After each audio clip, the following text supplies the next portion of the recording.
No. No. Bien. Entonces, ¿y ahora qué dijo? ¿Qué mostró esa foto la arquitecta? Esos dos cuadros que puso la arquitecta de las expediciones. Argentina está disgregada en pequeños sectores y que la Patagonia fue conquistada en la conquista del desierto. Bien, Y el norte entonces, también bien. estaba.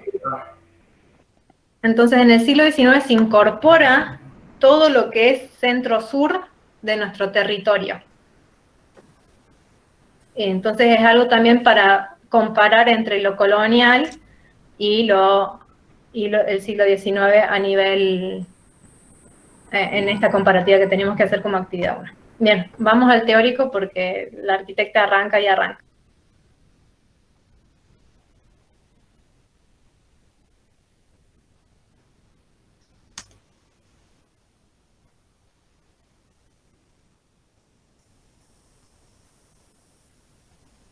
Cuando quiera, Silvia.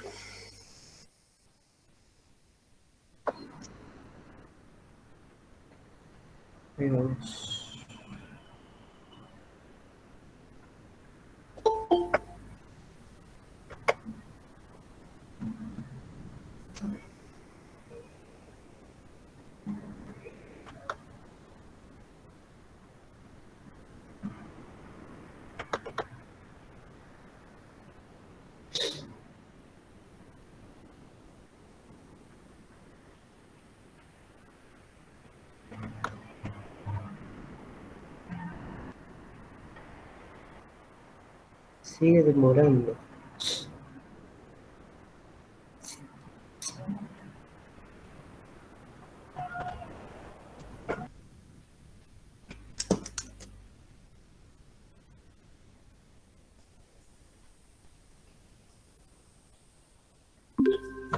Listo.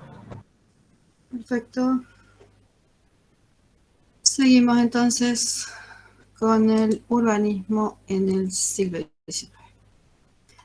Recuerden que como estamos trabajando con el proceso de transculturación, lo primero que vamos a hacer es identificar los modelos que se transculturaron desde Europa hacia América, pero también en este caso uno de los modelos es norteamericano y que fueron los que marcaron las características que vamos a encontrar en el urbanismo del siglo XIX en Latinoamérica.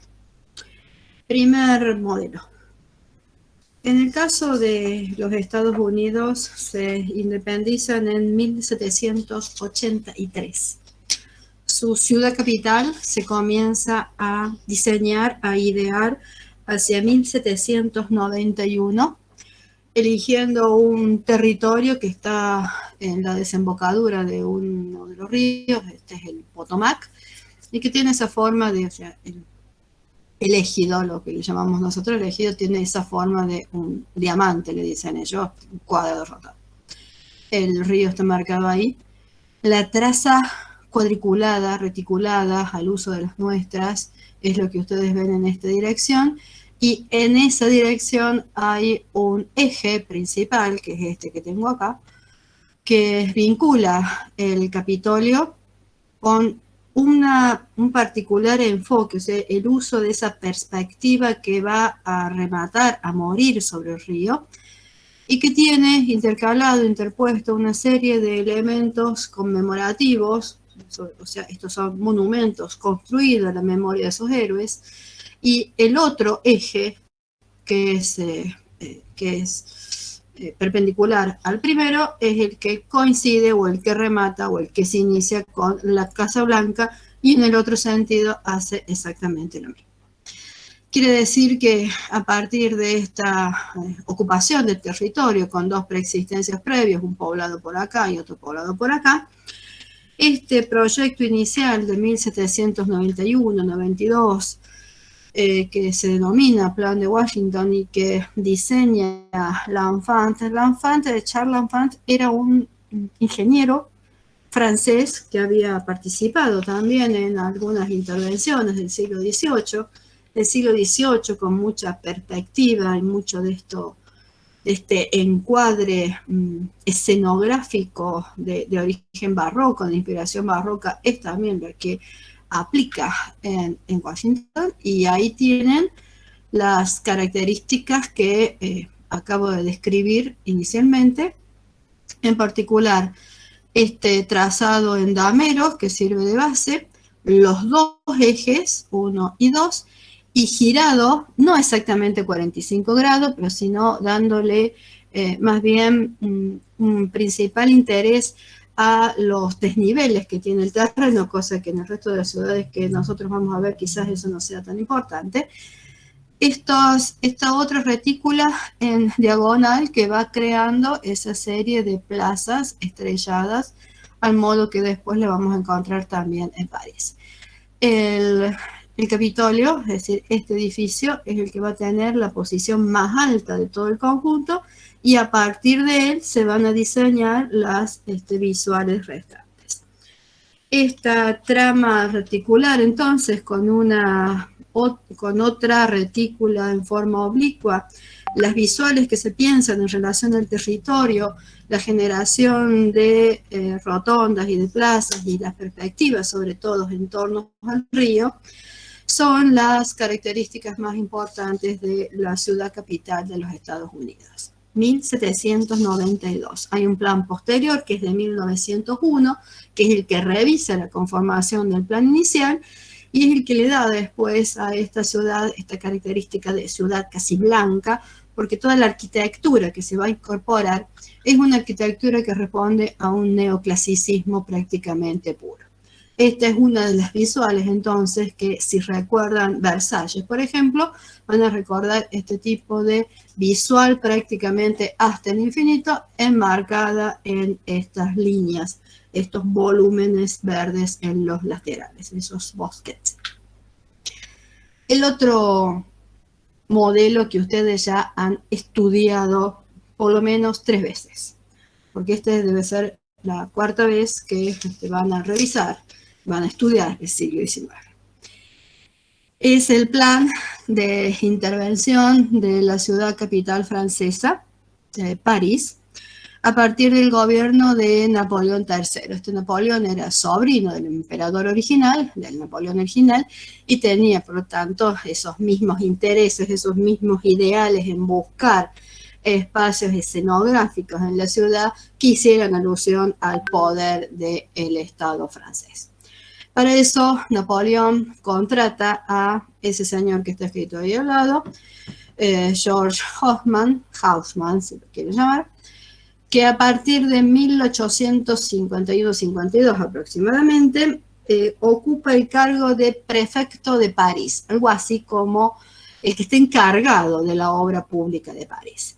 ¿Qué le pide Napoleón a Haussmann? Le pide una intervención que le permita a la ciudad tener más aire, unificarla, hacerla más bella, pero sobre todo hacerla controlable. Porque como dijimos, la Revolución Francesa no es la única revolución que caracteriza este siglo XIX, sino que hay una serie de revoluciones intermedias, muchas de ellas que son de carácter social y que ocupan el tejido de la ciudad, y eso es lo que va a solucionar esta intervención en París. Para eso, ¿qué hace? Otra serie de aperturas lineales que van o uniendo puntos importantes o rompiendo el tejido de París, que ahí lo ven, es un tejido compacto, sinuoso, que es muy pertinente para armar barricadas. Entonces, eso es lo que tratan de liberar para que la milicia llegue rápidamente al lugar donde se produce el motín. Sin embargo, y este es el plan de París que ustedes conocen y que habrán visto muchas veces, todo lo que está en rojo son las nuevas intervenciones que va proponiendo Haussmann, sobre todo esta serie como de estrellas en donde se van ubicando estas plazoletas que permiten además vincular nodos de interés. Esto implica la destrucción, el derribo de parte de la ciudad que corresponde a la París medieval. Esto viene de la mano, esta cuestión política, estas necesidades políticas planteadas por Napoleón, vienen de la mano de un movimiento higienista, positivista él, que también responde a una serie de epidemias que hay en la época. En el caso de Buenos Aires, por ejemplo, la epidemia de fiebre amarilla es la que va a marcar el destino también de la ciudad. Este movimiento higienista o higienismo, como se le suele denominar en general, no es solamente verde. Se inicia a mediados del siglo XIX. Tiene como tema principal tratar de resolver, tratar de mitigar de alguna forma la salud urbana, es decir, la salud de la ciudad y también de los habitantes, tratando de resolver esta cuestión de las epidemias que se generan por el hacinamiento, la pobreza, la enfermedad. Ataca o tiene como principios para resolver o aportar 3 problemas básicos: el aire, el agua y el sol, que a la ciudad le llegue el aire, el agua pura y el sol.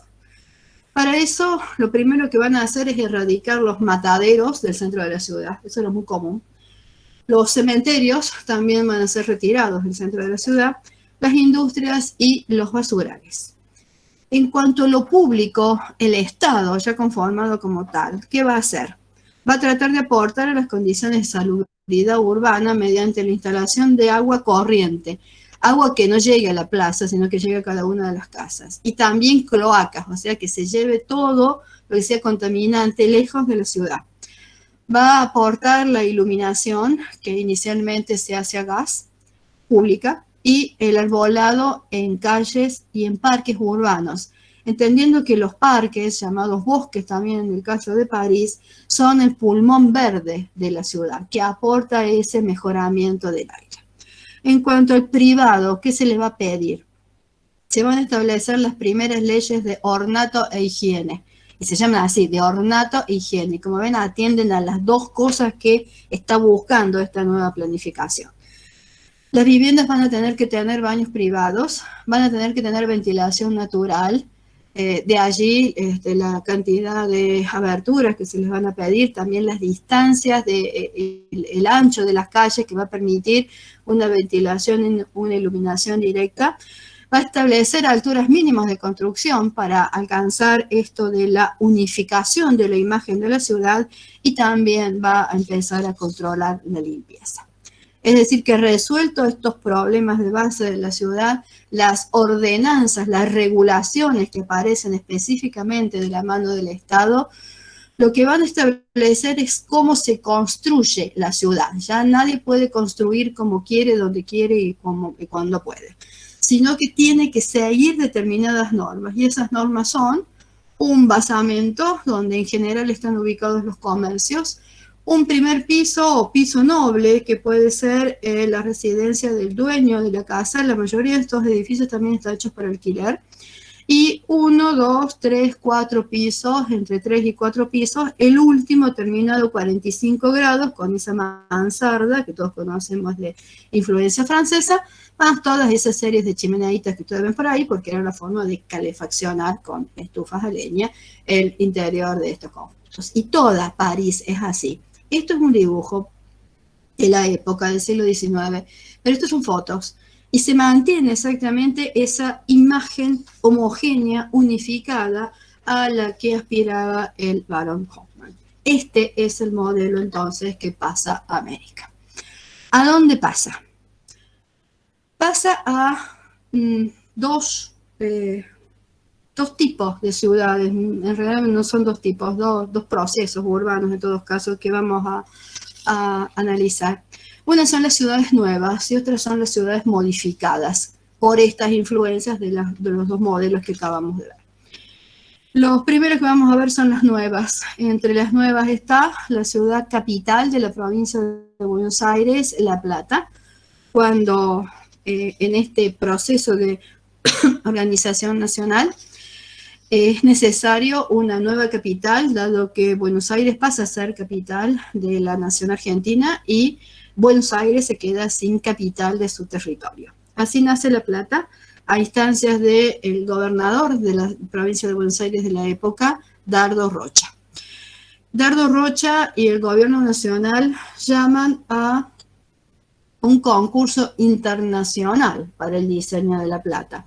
La Plata está ubicada en ese puntito que tienen ahí en el mapa, en directa relación con el Río de la Plata. Hay una población previa, Ensenada, más cerquita de la playa, va a ser, de la costa, y inmediatamente en un lugar relativamente plano, con buen clima y todo lo demás, diseñan la ubicación de la Plata. ¿Quién la diseña? Benoit. Pedro Benoit también es francés, también es ingeniero y encabeza, en este caso, a los ingenieros de la Oficina de Ingenieros de la Nación. El proyecto de La Plata en sí, y lo que están viendo ahora en imágenes son algunas recreaciones de la inauguración de La Plata, que es todo un acontecimiento. Es una ciudad nueva, es decir, que lo que están inaugurando no existe, están en el medio de una plaza que en realidad está solamente trazada. El proyecto en sí gana la Exposición Mundial de París del 89 el premio, la medalla dorada, a la ciudad del futuro. Y el otro premio es a la mejor realización construida, porque La Plata, trazada o ideada en 1882, en el 84, 2 años después, ya está funcionando. ¿Cómo es La Plata? ¿Cómo es la traza, la trama y el tejido? En pantalla tienen el proyecto original, el dibujo original de Benoit de la ciudad. Para que veamos un poquito mejor, voy a utilizar este otro que está como mejor, es más limpio, el dibujo es más contemporáneo. Es un cuadrado de base dividido en 6 por 6 supermanzanas. Estas manzanas están divididas por respectivos bulevares. Estas supermanzanas de 6 por 6 están divididas otra vez en 6 por 6 manzanas de 120 metros de lado.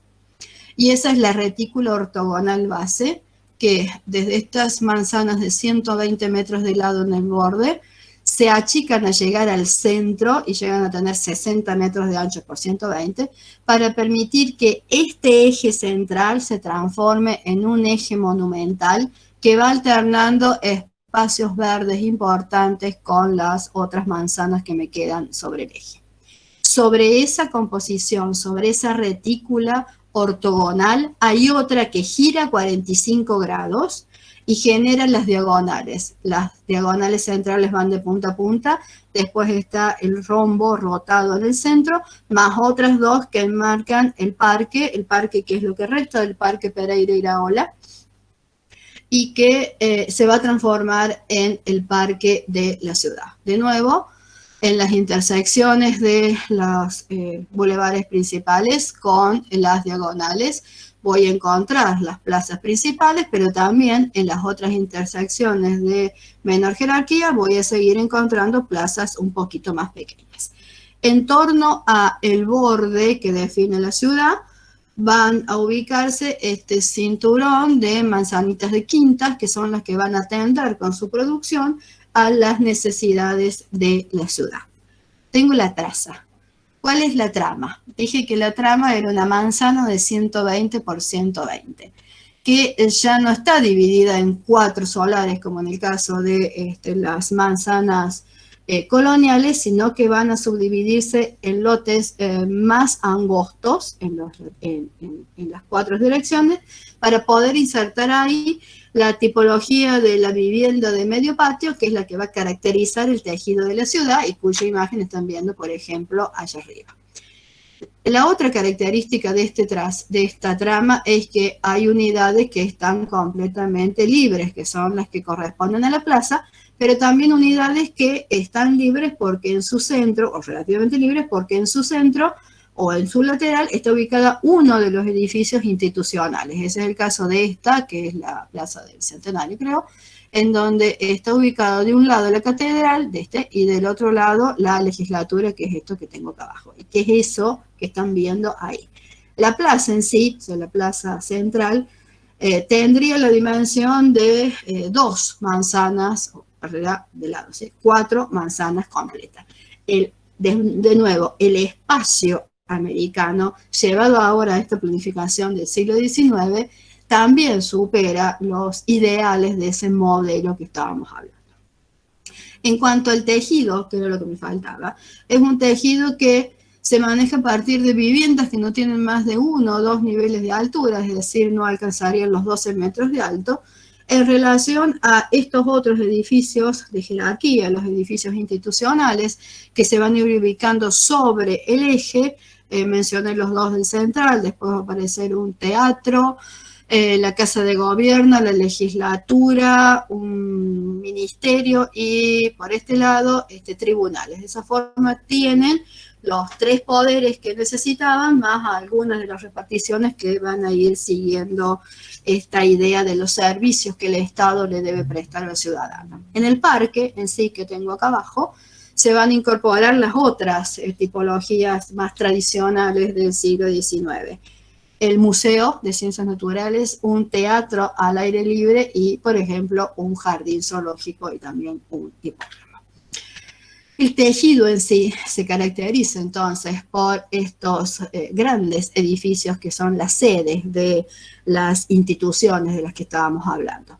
Estas sedes siempre se enfrentan a las plazas que le dan además la perspectiva necesaria para poder ver ese edificio. Edificio y plaza son una unidad en el urbanismo del siglo XIX.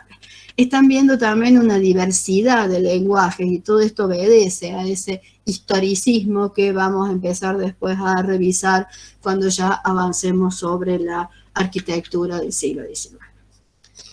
De la misma forma, en el caso de Brasil, Belo Horizonte se va a fundar como la nueva capital del estado de Minas Gerais. Nosotros en el colonial hemos estudiado a Ouro Preto como la capital de este estado, y también tratando de demostrar el avance, el progreso que tenía el Estado. Recuerden que la bandera de Brasil dice orden y progreso, es de esta época. El progreso está representado también, igual que en La Plata, en este tipo de urbanismo. ¿Cómo es Belo Horizonte? En el caso de Belo Horizonte también el proyecto es de un ingeniero, es de Arao Reis. El ingeniero que propone, primero, no es tan regular como en el caso de La Plata. Sí tiene 3 áreas principales, o sea, divide en 3 partes de diferentes usos el territorio. Un área central, el núcleo, que es la ciudad planificada, que tiene de nuevo, ¿qué cosa? Una retícula de base de manzanas de 120 por 120, a la que se le superpone girada otra a 45 grados. En las intersecciones vuelvo a tener las plazas pueden tomar en este caso diversas formas y tamaños. Una incluso, si ustedes lo quieren leer así, es el propio parque que además está atravesado por el río que bordea la ciudad por el lado sur.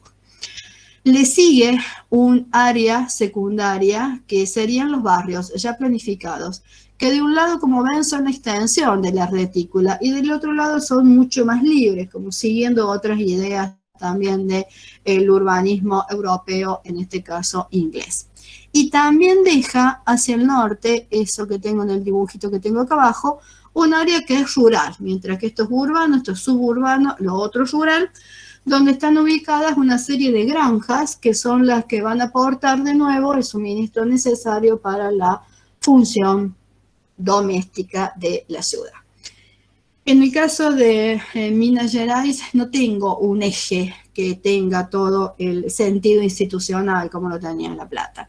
Pueden ver en este dibujo de abajo que sí van ubicando cada uno de los edificios, sean residencias o sean instituciones, en lotes que son mucho más amplios, como si fueran los del eje principal, y que hay mucho más vacío que lleno, son tejidos que en realidad son abiertos.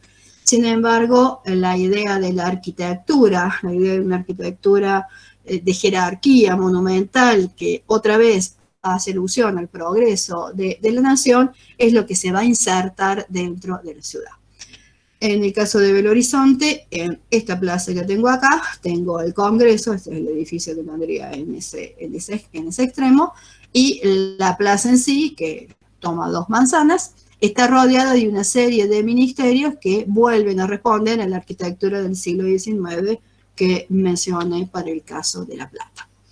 Y la misma idea de inauguración, porque la foto que tiene abajo prácticamente igual al dibujito que les mostré antes, vamos a encontrar para la inauguración de la ciudad de Belo Horizonte. Quiere decir que siempre hay que plantear esta relación con la política. Las ciudades no nacen porque sí en estos casos, tienen una fuerte influencia de los procesos políticos de la época. De la misma forma, y junto con esta influencia política, porque la influencia política es la que trae las empresas de ferrocarril hacia la nación, unidos con esta idea de hacer producir el territorio con el modelo agroexportador, a partir de la sanción de la Constitución Nacional y de la organización de una serie de convenios con empresas que en principio son francesas, inglesas y después también alguna belga, aparecen estas 4 grandes sociedades o empresas del ferrocarril que van a atravesar, como vimos en el planito que les mostré antes, todo el territorio argentino, con foco en el puerto de Buenos Aires. Lo que tienen ahí son las empresas originales, por ejemplo, Ferrocarril Central Argentino, después se pasó a llamar Mitre, y así sucesivamente. Nosotros conocemos más Sarmiento, Mitre, Belgrano y San Martín. Pero estas otras son los nombres originales, que son los que se encuentran en muchos de los componentes del cuadro de la estación. Como les mencioné, estos poblados del ferrocarril, estas ciudades nuevas del ferrocarril, nacen porque es necesario el reabastecimiento de la locomotora, inicialmente funcionando a vapor, a agua. Y para tomar este combustible, el agua, cada cierto tramo, que eran entre 12, 13 y 15 kilómetros, después la locomotora va a empezar a funcionar a carbón. Pero mientras tanto, en el trazado original, se van abriendo estos poblados, porque lo que hace la República Argentina es cederles a estas empresas para que hagan el trazado, una legua a cada lado del trazado en sí de la vía. Y en torno a el espacio del cuadro de la estación, se van a organizar muchas veces poblados, otras veces van a ser simplemente apeaderos. ¿Qué tiene una ciudad del ferrocarril? El centro, donde antes estaba la plaza, ahora está el cuadro de la estación. El cuadro de la estación no es solamente la estación de pasajeros, que es lo único que nosotros solemos ver generalmente, sino que es un complejo que puede tener entre 4 manzanas, 5 manzanas como esta, hasta 13 o 15 manzanas, como en el caso de Retiro de Largo, ¿sí? Hay estaciones de paso y estaciones terminales donde el tren termina su recorrido y ya no sigue. Y junto con esa estación de pasajeros, que es la que tiene la arquitectura historicista, y que los ingenieros llaman la obra de arte, hay una serie de talleres, galpones,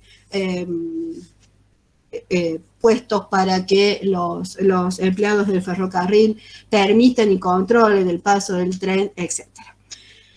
En posición perpendicular, y ahora vuelvo al trazado del poblado, se ubican 2 plazas, una a cada lado. Es proporcional la importancia del pueblo y la distancia de esta plaza con la estación de ferrocarril en sí. Mientras más lejos está, el poblado es más grande. Y esa es la esencia, en realidad, del poblado. No tiene nada más que eso. Ahí tienen Villa María, en esta cuadrícula, que es la que les estoy marcando ahora, con el eje principal, que vincula el cuadro de la estación con las 2 plazas, solo que Villa María, aparte de tener esta vía que la atraviesa en ese sentido, también tiene otra, y por lo tanto tiene otro cuadro de estación. De ahí la importancia que va a tener Villa María como nodo, como vínculo, como articulación del transporte. La otra que tengo acá arriba, que es Almafuerte, es como si fuera La Plata chiquita, ahí la tienen. La estación de ferrocarril viene por el lateral y la estación de pasajeros genera el otro eje que tiene la ciudad. Este modelito se va a aplicar a todos los poblados del ferrocarril, por lo tanto es el modelo urbano que más frecuentemente nosotros vamos a encontrar en nuestro territorio. Ese cuadro de la estación, como les decía recién, que tiene la estación en sí, el baño que acompaña al edificio de la estación, los galpones donde se guarda o se va acumulando lo que lleva y trae el ferrocarril, La casa del cuidador, del guardia-barrera, que puede estar en una o en otra de las esquinas de entrada y salida del cuadro de estación, los tanques de agua, que eran necesarios para alimentar a la locomotora, las garitas de guardia-barreras, que son las que controlan o van anunciando cómo el tren llega y sale. Esto genera además un horario fijo, porque son empresas inglesas y por lo tanto este es el horario al cual se mueve toda la sociedad de estos pueblos de La Pampa. Y también otra serie de carteles.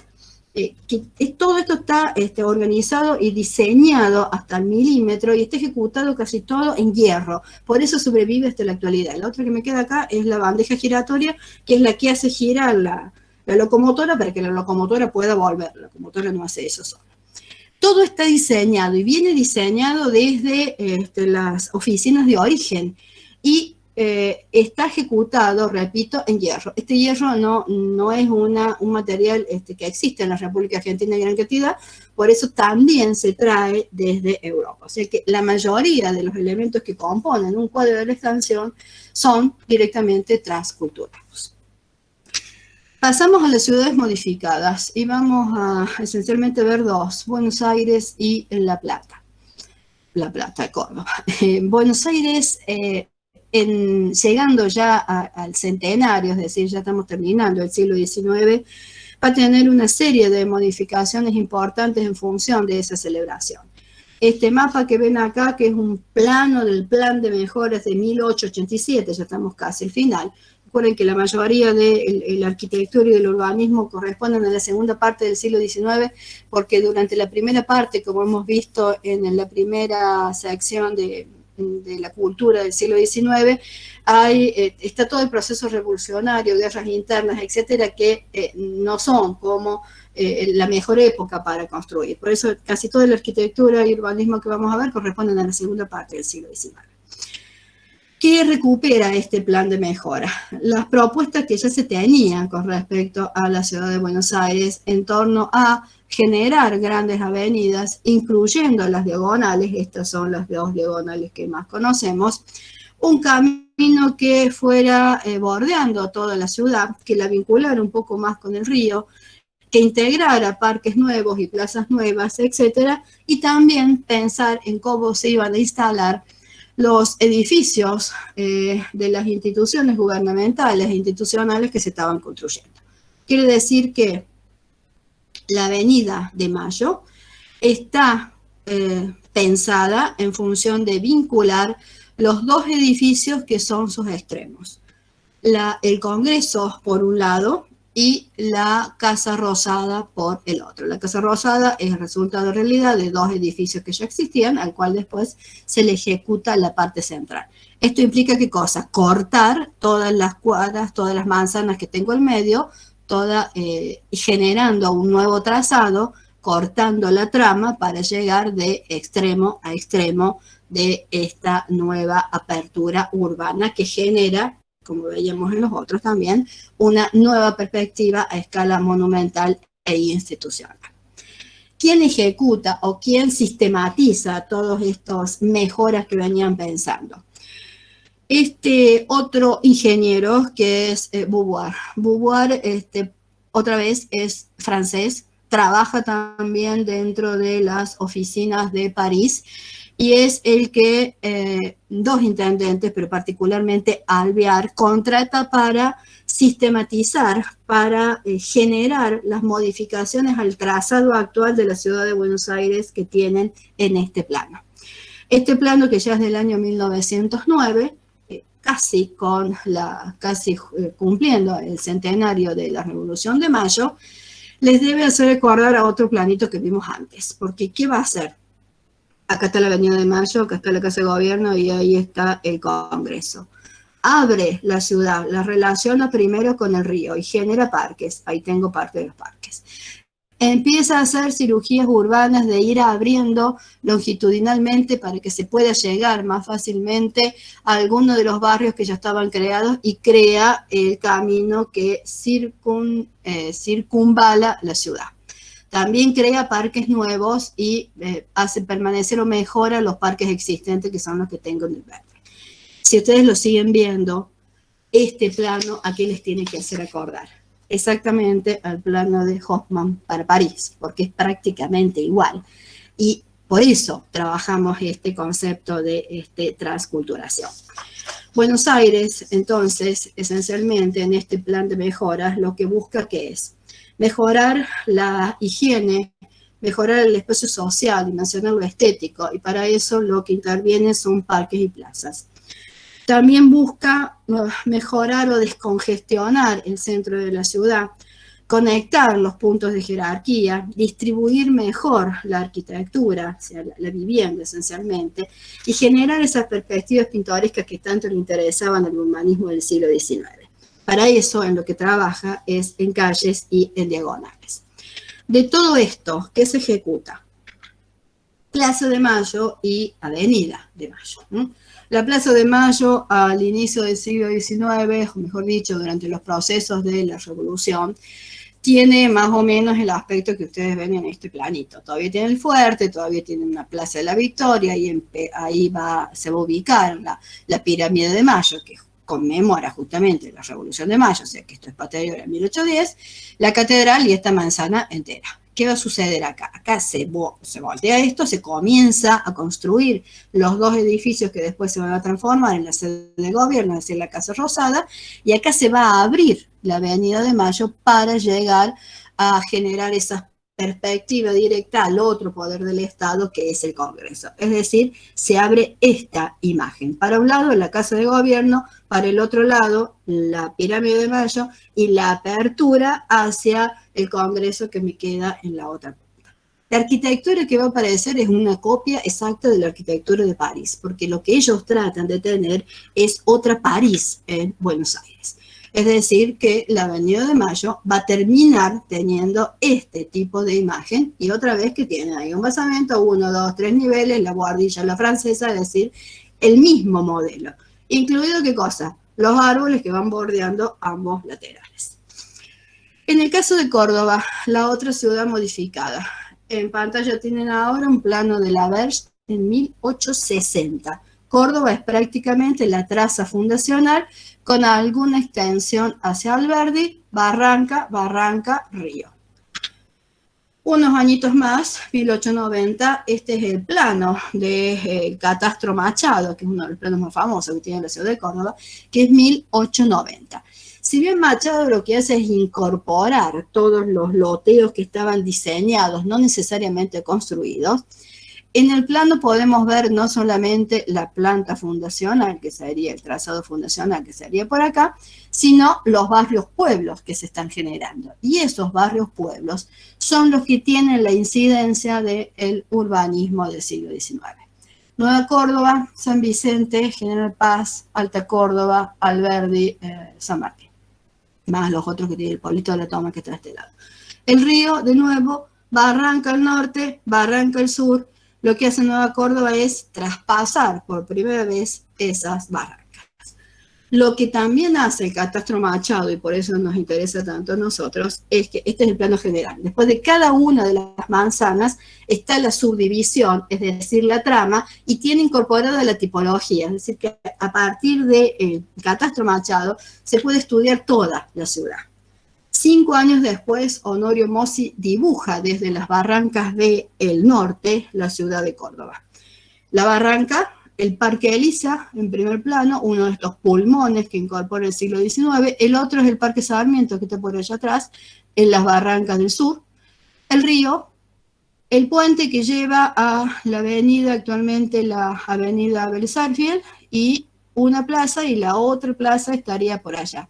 De este lado que ven, el perfil de las iglesias de la Córdoba colonial tradicional, mientras que de este otro lado empiezan a aparecer las chimeneas, indicando ahora un destino, un uso más industrial de la ciudad. Por parte, el cuadro lo pueden encontrar en internet y también lo van a tener a disposición en las fichas. Si lo analizamos por partes, un poquito rápido, vemos todos los elementos que veníamos trayendo desde la intervención de Hofmann. El Parque Elisa, diseñado en honor a una de las esposas de los gobernadores, y el tranvía que se va hacia las barrancas del norte. Hacia el sur, el río, y ahí aparecen las chimeneas de estas nuevas industrias, por ejemplo, una de las industrias de cerveza, por ejemplo. Ahí cruzo, me voy por la avenida, eso que me parece allá es el Teatro Riverín de Arte. Esto es una industria, esto es Santo Domingo por ahí, y esta sería la catedral y la compañía de este lado. Hacia el medio, lo que queda en el sector central del cuadro, es la ciudad colonial, hacia atrás, el perfil. Pero hacia el fondo, eso es Nueva Córdoba. Esa hilera de pinitos que casi no se ve, vendría a ser la Hipólito Yrigoyen, y ese es el Chale Crisol, porque es Crisol el que urbaniza esta zona en el Alto. Mientras que el otro extremo ya es una Córdoba mucho más baja, una Córdoba más obrera, no tan industrial y mucho más artesanal, la que se va a dirigir rumbo a General Paz y San Vicente. Ahora, si miro la trama y el tejido de la ciudad que tengo, la manzana original colonial dividida en 4, ahora subdividida en lotes muchos más angostos que siguen teniendo la profundidad hasta la mitad de la cuadra, en donde voy a incorporar ¿qué cosa? Viviendas de patios, es decir, mejor dicho, de medio patio. Y en este caso, el Catastro Machado incorpora la planta del Banco de la provincia de Córdoba. La imagen de la ciudad, el tejido de la ciudad es este. Ya hay una incorporación de la arquitectura del siglo XIX, que después vamos a analizar, pero cuya imagen intenta hacer recordar esta idea del progreso que significa el modelo de París. Los espacios urbanos, públicos, son donde también se va a ver esta intervención y esta influencia europea. En el caso de la plaza central nuestra, la plaza de armas, se hace higienista, entre comillas, es decir, incorpora el verde, incorpora el agua, incorpora el diseño. Esto es el estado posible de la plaza antes de esa gran intervención, simplemente cruzada con 2 diagonales, ahí está la catedral. Y el diseño que se propone, que no es otra cosa que el mismo trazado que veníamos viendo en La Plata, pero ahora en chiquito, aplicado a el espacio urbano. En este sentido, hay 2 fuentes, escultura, donde después se va a ubicar San Martín, y en este otro sentido se va a enfrentar a la catedral y el cabildo, que en esta época tiene como una torre de madera, que después desaparece, pues se incendia, para darle más envergadura, para darle más categoría al edificio que es la sede del poder gubernamental. El otro pulmón verde es el Parque de la Nueva Córdoba, parque que se organiza por un arquitecto paisajista francés que viene contratado por el Estado, Charles Tays, y que después se queda a trabajar, y que es el que diseña la mayoría de los parques de las ciudades capitales de la República Argentina.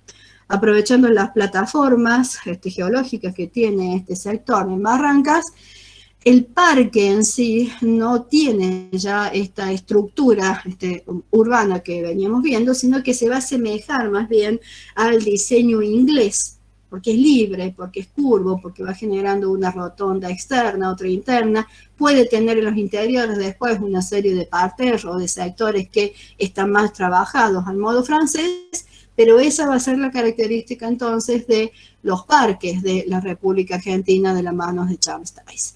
Y la Nueva Córdoba no es sino esta relación entre el parque y un trazado que es la mitad de lo que vimos en la plaza, por ejemplo, recién, donde lo que me interesa en realidad es mostrarles la subdivisión de la unidad urbana. Y ahí tienen cómo, en vez de dividirse en 4, se van dividiendo una serie de lotes angostos y profundos que van generando una mayor densidad de la manzana, pero también una mayor posibilidad de inversión, que es lo que interesa en realidad en esta época. La imagen, la misma que veníamos trayendo desde el primero de los modelos que vimos. El parque, entonces, son parques que toman el modelo, sobre todo inglés, en grandes praderas lisas con bordes que van sistematizando como distintos límites, en donde se van incorporando esculturas, lagos artificiales, puentes, etc. De nuevo, si ustedes miran la planta del Parque de Sarmiento, de este parque público, la otra característica es que estos parques son públicos ya, ven el trazado mucho más libre a la inglesa y en algunos sectores esta otra intención de diseño que ya responde más a la influencia francesa. Para cerrar, igual que la ciudad de los vivos, la ciudad de los muertos. La ciudad de los muertos, de la mano también del higienismo, va a empezar a organizarse extramuros, afuera, lejos de la ciudad por cuestiones higiénicas. Y su trazado es, si miran el centro, esto es la Recoleta, exactamente igual que el que vimos en La Plata, o el que mostré en la plaza, o que mostré para el de Almafuerte. Sí que tiene un acceso, el acceso o la portada esta que tengo acá es la que va a tener una mayor ornamentación, un mayor desarrollo de diseño, mientras que ordenadamente en manzanitas también mausoleos, panteones y nichos se van a organizar en el interior. Esto tiene como modelo cualquiera de los cementerios de París, sea el cementerio de Père Lachaise o sea el cementerio de Montparnasse.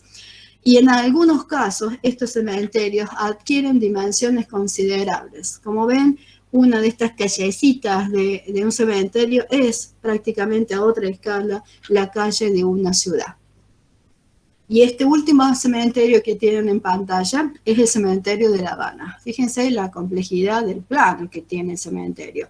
De nuevo tiene 2 ejes principales, pero vuelve a tener 4 ejes que rodean ese eje principal y que generan en esas intersecciones una serie de plazas circulares de mayor o de menor jerarquía, subdividiendo manzanas en las cuales después se van insertando los respectivos nichos, mausoleos, etc. También la portada, en este caso neorrománica, la nuestra era más neoclásica, marca la influencia de este lenguaje y de esta imagen, sobre todo, que buscan estos no solamente cementerios, este urbanismo y esta arquitectura en América, tratando de acercarse a ese modelo transculturado. Esto coincide, insisto, igual que como terminamos en la primera parte, con el inicio de esta construcción de la identidad latinoamericana, donde a partir de ahora vamos a ir agregando a esa base del criollo, del español primero, del criollo que llega al continente y que se superpone con las culturas originarias, con la llegada de los negros esclavizados, y en este momento con la inmigración que vuelve a llegar desde distintos destinos hacia Latinoamérica, y estos procesos de transculturación que inciden notablemente en esa construcción de la identidad latinoamericana. ¿Preguntas? No. Están mudos hoy. No, profe, pero ahora ¿Nada? no. Pero se Lo subo entendió. más adelante. ¿Se entendió bien? No, más adelante no hay tiempo. ¿Se entendió o no se entendió? Se supone que el siglo XIX ya es la 4ª vez que la ven, o sea que deberíamos salir rápidamente del siglo XIX. Listo, si no hay preguntas, pasamos a los talleres. Muchas gracias y buen fin de. Hasta Buen luego. fin de. Gracias, profe. Hasta luego. Chao, profe. Gracias.